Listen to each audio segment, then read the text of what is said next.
മകൾ മരിച്ചു എന്ന ഔദ്യോഗികമായി ഡോക്ടർ എന്നോട് പറയുമ്പോൾ എന്ത് ചെയ്യണമെന്നറിയാൻ വയ്യാതെ നിന്ന ഒരവസരത്തിൽ, ആരെ വിളിക്കണമെന്ന് എനിക്കറിയാൻ വയ്യാത്തൊരവസരത്തിൽ ഞാൻ സജി ചെറിയാനെ വിളിക്കുകയാണ്. സജിച്ചാൻ ഇങ്ങനെ സംഭവിച്ചു. അദ്ദേഹം ഞെട്ടലോടെ അത് കേട്ടു, ഫോൺ വെച്ചു.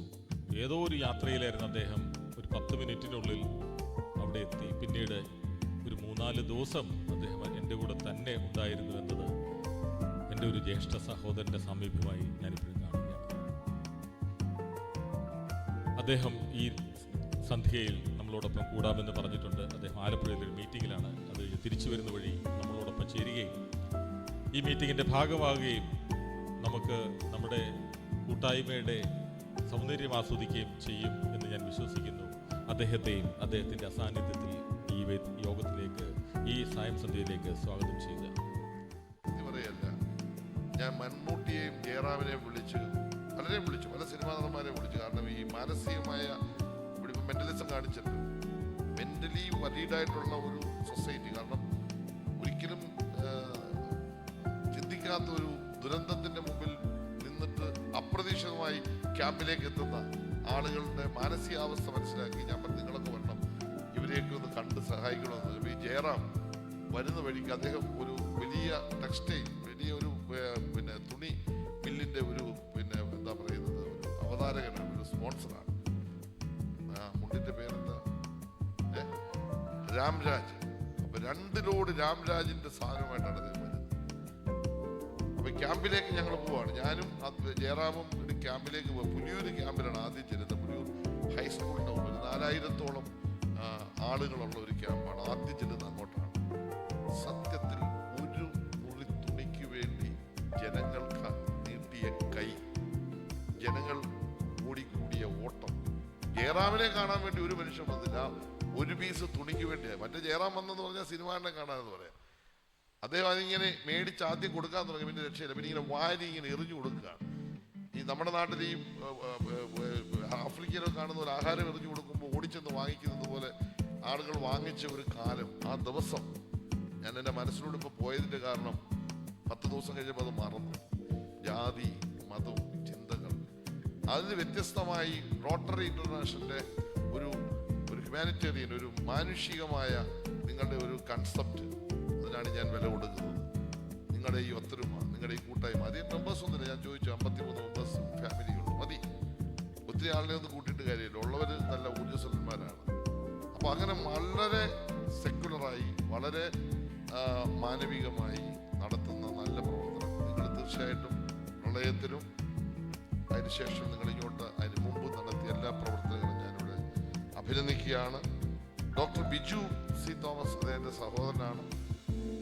വളരെ പ്രിയപ്പെട്ട കുടുംബമാണ്. അദ്ദേഹത്തിൻ്റെ സഹധർമ്മിണി എനിക്ക് ഏറ്റവും പ്രിയപ്പെട്ട എൻ്റെ ഒരു സഹോദരിയാണ്, വേണ്ടപ്പെട്ട ആളാണ്.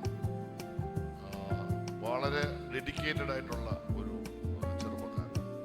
ഞാൻ ഈ ബിജുവിനെ പരിചയപ്പെടുത്തുന്ന എങ്ങനെയാണെന്ന് ചോദിച്ചാൽ, എനിക്ക് ഈ ബിജുവിനെ അറിയില്ല. മുടി വളർത്തി എടുത്ത് ഈ റോഡിൽ കൊടുത്ത് കൊണ്ടും വണ്ടി ഓടിച്ചു പോകുമ്പോൾ ഞാൻ ഇയാളെ ഏതപ്പോൾ ഈ മുടി വളർത്തി എന്നൊക്കെ അങ്ങനെ തോന്നുമല്ലോ.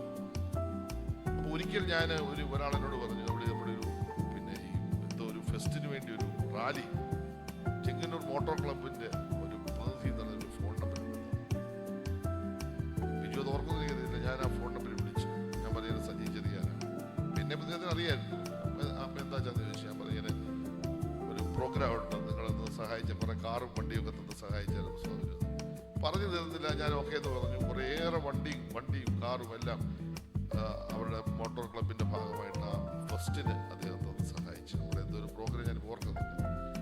അന്ന് മുതൽ ആരംഭിച്ചു. പിന്നീട് സത്യത്തിൽ ഏറ്റവും കൂടുതൽ ഞാൻ എക്സ്പ്ലോയിറ്റ് ചെയ്തുകൊണ്ടിരിക്കുന്ന ഒരാളാണ് ബിജു. എക്സ്പ്ലോയിറ്റ് ചെയ്യാൻ പൈസയല്ല, അദ്ദേഹത്തിൻ്റെ കഴിവിന്. ഒരു മികച്ച ആർക്കിടെക്റ്റാണ്, മികച്ച എഞ്ചിനീയറാണ്.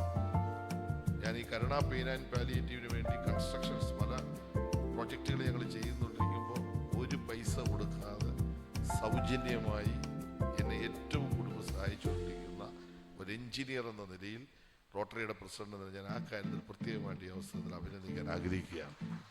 പക്ഷേ ബിജു പ്രസിഡന്റായി വന്നതിന് ശേഷം കരുണയുമായി ചേർന്നൊരു ജോയിന്റ് പ്രോജക്റ്റ് പറ്റിയില്ല എന്നൊരു വിഷയം എനിക്കുണ്ട്. അതെന്തോ സംഭവിച്ചു പോയി. മെഡിക്കൽ ക്യാമ്പ് ചെയ്തു, സോറി, ഞാൻ അത് അറിഞ്ഞില്ല. എന്നാലും ഞാൻ കൂടി ബന്ധപ്പെട്ട് നല്ലൊരു പ്രോഗ്രാം നമുക്ക് ചെയ്യായിരുന്നു. പുതിയതായി വരുന്ന ഭാരവാഹികൾ, ആ പുതിയ ഭാരവാഹികൾ കരുണയുമായി ജോയിൻ ചെയ്തൊരു പ്രൊജക്റ്റ് ചെയ്യണം. കരുണ എന്ന പ്രസ്ഥാനം 10 വർഷമാകുകയാണ്.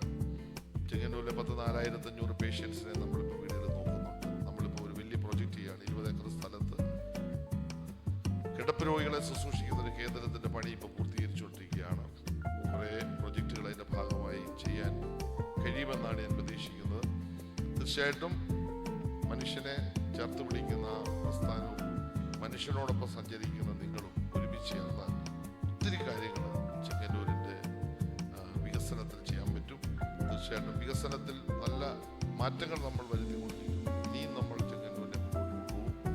ചെങ്ങന്നൂർ ഇനി ഒരുപാട് വളരാനുണ്ട്. ഞാൻ കഴിഞ്ഞ ദിവസം തിരുവല്ലയിൽ ചെന്നപ്പോൾ ഞാൻ ഒരു സാധനം മേടിക്കാൻ പോയപ്പോൾ ഞാനിങ്ങനെ ആലോചിച്ചു, നല്ല നല്ല ഷോപ്പുകളൊക്കെ ചെങ്ങന്നൂരോട്ട് വരാൻ തുടങ്ങുന്നതേ ഉള്ളൂ. കാരണം നമുക്ക് സ്ഥലപരിമിതിയാണ് നമ്മുടെ പ്രശ്നം. നമ്മുടെ ബൈപ്പാസൊക്കെ യാഥാർത്ഥ്യമാകുമെന്നാണ് ഞാൻ പ്രതീക്ഷിക്കുന്നത്.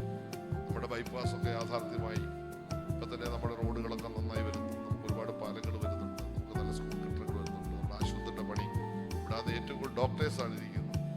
നമ്മുടെ ആശുപത്രി ഒരു വലിയ പ്രൊജക്റ്റ് പൂർണ്ണതയിലേക്ക് വരികയാണ്. ഒരു വർഷത്തിനകം അത് ഉദ്ഘാടനം ചെയ്യാൻ കഴിയുമെന്നാണ് ഞാൻ പ്രതീക്ഷിക്കുന്നത്. നമ്മുടെ പുതിയ സിവിൽ സ്റ്റേഷൻ വരുന്നു. നമ്മുടെ KSRTCയുടെ പണി ആരംഭിക്കാൻ പോകുന്നു. നമുക്ക് ഒത്തിരി പ്രൊജക്റ്റുകൾ ഇപ്പോൾ നമ്മൾ ചെയ്യാൻ പോവുകയാണ്. ഗവൺമെൻറ് ഒരുപാട് പ്രയാസങ്ങളൊക്കെ ഉണ്ടെങ്കിലും ചെങ്ങന്നൂരിൻ്റെ വികസനത്തിൽ എല്ലാവരുടെയും പിന്തുണയുണ്ട്. നമുക്ക് ആകെ സ്റ്റേഡിയമാണ് നമുക്ക് ഒത്തിരി പ്രയാസം വന്നത്. അതും ഇപ്പോൾ വീണ്ടും ആരംഭിക്കാനുള്ള ശ്രമത്തിലാണ്. ഒരു 60% പൂർത്തീകരിച്ചെടുക്കുകയാണ്. ഒരു ഇൻ്റർനാഷണൽ സ്റ്റേഡിയമാണ്.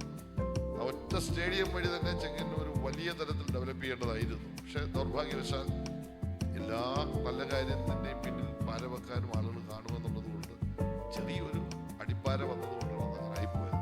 എന്തായാലും ആ പക്ക ഊരി നമ്മളിപ്പോൾ അത് ചെയ്യാനായിട്ട് പോവുകയാണ്.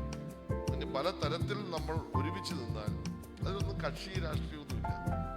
എല്ലാവരും ഒരുമിച്ച് നിന്നാൽ നമ്മുടെ നാടിന് ഒത്തിരി മാറ്റം വരും. ചെങ്ങന്നൂര് വലിയൊരു വാണിജ്യ കേന്ദ്രമായിരുന്നു. ഇന്ന് നമ്മുടെ ബിസിനസ്സുകളൊക്കെ വളരെ ഡള്ളാണ്. നമുക്ക് എന്താണെന്ന് വെച്ചാൽ കോമ്പറ്റീഷൻ ഇല്ല. നമുക്ക് ഇൻവെസ്റ്റേഴ്സ് വളരെ കുറവാണ് ഇവിടെ വരുന്നത്. വരുന്ന ആളുകൾക്ക് തന്നെ പ്രൊട്ടക്ഷൻ ഇല്ല. ഒരുപാട് പ്രയാസങ്ങൾ. ഇപ്പം നമ്മുടെ മാർക്കറ്റിൻ്റെ പണി നടന്നുകൊണ്ടിരിക്കും തുടങ്ങി. നമ്മുടെ മാർക്കറ്റ് തന്നെ ഒരു കാലത്ത് വലിയ മാർക്കറ്റായിരുന്നു. പക്ഷേ ഇപ്പം ആരും കയറാത്ത മാർക്കറ്റ്. ഇപ്പം നമ്മൾ വലിയൊരു മാർക്കറ്റ് പണി തുടങ്ങി. ഒരുപാട് തടസ്സങ്ങളൊക്കെ ഉണ്ടെങ്കിൽ അത് പരിഹരിച്ച് പണി തുടങ്ങി. അപ്പോൾ നമ്മൾ ഒരുപാട് വ്യാപാര വാണിജ്യ മേഖലയിലേക്ക് നിങ്ങൾ എല്ലാവരും ആ മേഖല പ്രവർത്തിക്കുന്നതിനായിട്ട് ഞാൻ പറയുകയാണ്. ഒരുപാട് ഡെവലപ്പ് ചെയ്യാനുണ്ട്.